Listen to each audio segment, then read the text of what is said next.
중국의 옛 기록에 동이족은 누에를 쳐 길쌈을 하며 음주 가무를 즐겼다는 기록이 있습니다. 동이족은 한반도 우리 민족을 말합니다. 이외에도 삼국지나 위지 등의 우리 민족은 상고시대로부터 여러 가지 제의를 열면서 음주와 가무를 즐겼다고도 했습니다. 부여의 영고, 고구려의 동맹, 예의, 무천 등 종교적 행사가 그것들입니다. 이러한 행사와 함께 등장하는 것이 탈춤인데 조선 후기에 들어와 서민층과 함께 발돋움한 한국의 탈춤은 가무와 연극의 성격을 모두 가지고 있으며 당시의 부조리한 사회 문제들을 풍자와 해악으로 표현하는 예술적 특징을 지닙니다. 주로 양반을 사정없이 능멸하거나 파괴한 승려 그리고 첩으로 인한 부부간의 갈등 외에도 다양한 계층을 상대로 해서 사회적 병폐나 도덕적 모순 등을 신랄하게 비판하고 풍자합니다. 한마디로 탈춤은 판소리와 더불어 조선 말의 민중문화를 대표하는 장르로 민중종합 예술이라 할 수 있습니다. 그중 국내에서 가장 오래된 탈놀이 가면인 안동 하회탈은 유일하게 국보로도 지정되어 있습니다. 안동 하회탈은 10여 개의 종류가 있는데 그중 이매탈에게만 전설이 있습니다. 이매는 선비의 하인을 말합니다. 고려 중엽 하회마을에 각종 질병이 나돌자 산신령이 나타나서 신의 노여움을 풀기 위해서는 10개의 탈을 만들어야 한다고 했습니다. 단 어느 누구도 탈을 만드는 모습을 봐서는 절대로 안 된다고 경고했습니다.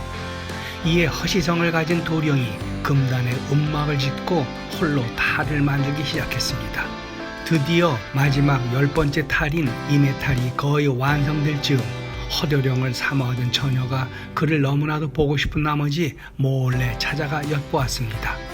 그러자 허도령이 피를 토하면서 즉사하는 바람에 코 아랫부분이 완성되지 못한 이매탈은 입과 턱이 없는 탈이 되었습니다. 도령이 죽자 그 처녀는 슬픔과 자책감에 자진하였고 마을 사람들은 그녀를 위로하기 위해 제사를 지내면서 탈놀이를 시작했다고 합니다. 이렇게 해서 항상 눈으로만 웃는 표정을 짓고 있는 이매탈은 미완성의 탈이 되었지만 더욱 많은 이들의 사랑을 받고 있습니다. 미완성과 아홉수가 어쩌면 우리네 미완의 삶과 닮았기 때문일 겁니다. 이러한 미완의 아홉수는 아마도 동서양 마찬가지인가 봅니다. 작곡의 거장들이 교향곡 9번의 징크스에 시달렸던 걸 보면 그렇습니다.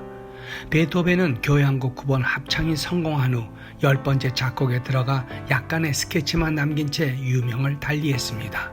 미완성하면 바로 떠오르는 미완성 교향곡의 슈베르트도 이 곡을 완성하지 못한 채 다음 9번째를 작곡하다가 세상을 떴습니다. 브루크너의 이야기 또한 우리를 아프게 합니다. 제9번은 나의 최대 걸작이 될 것이라며 신에게 이 작품을 끝낼 때까지 살게 해달라고 빌었지만 불행히도 신은 이를 허락하지 않았습니다.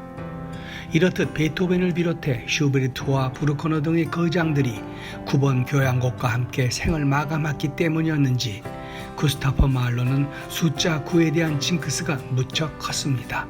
해석은 9번째 교향곡을 작곡하고 나서 표지에 제9번이라고 쓰기에 불편한 나머지 아예 다른 제목을 붙였습니다. 이후 아무 일이 없자 죽음이 피해갔다고 믿은 그는 10번째 작품에 교향곡 제9번이라고 적었습니다. 그리고는 11번째 교향곡에 착수했지만 완성하지 못한 채 죽음을 맞이하고 말았습니다. 얼마 전 베토벤의 고향인 독일 보온에서 교향곡 10번 연주회가 열렸습니다.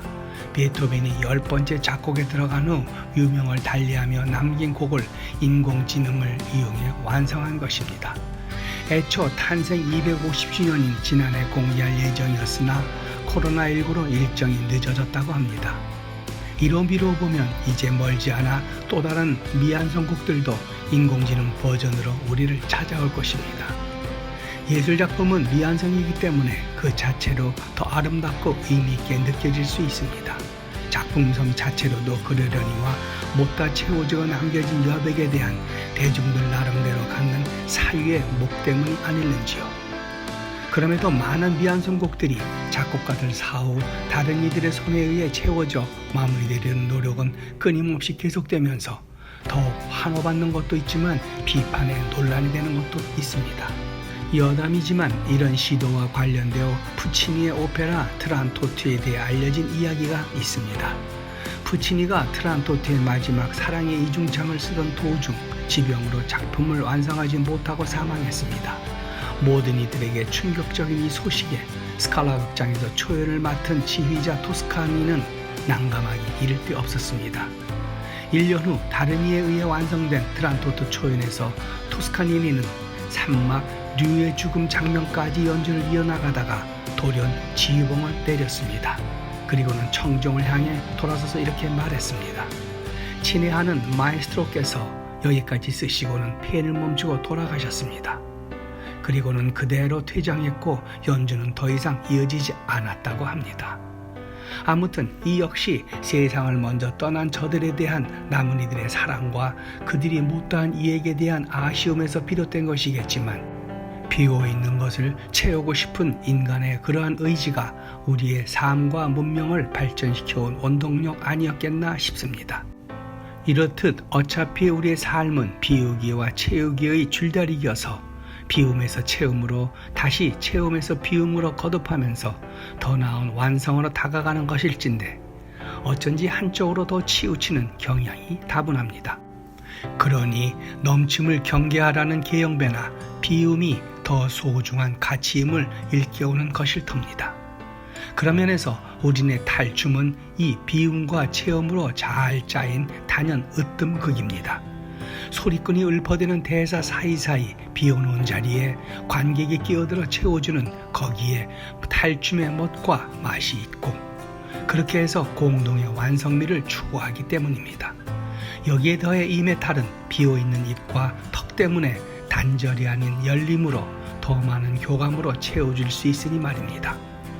하지만 결국 다시 돌아가 우리가 무엇이든 채우고 마무리하려는 이 모든 것의 출발이 알고 보면 우리의 타고난 미완성 효과 심리 때문이라고 합니다.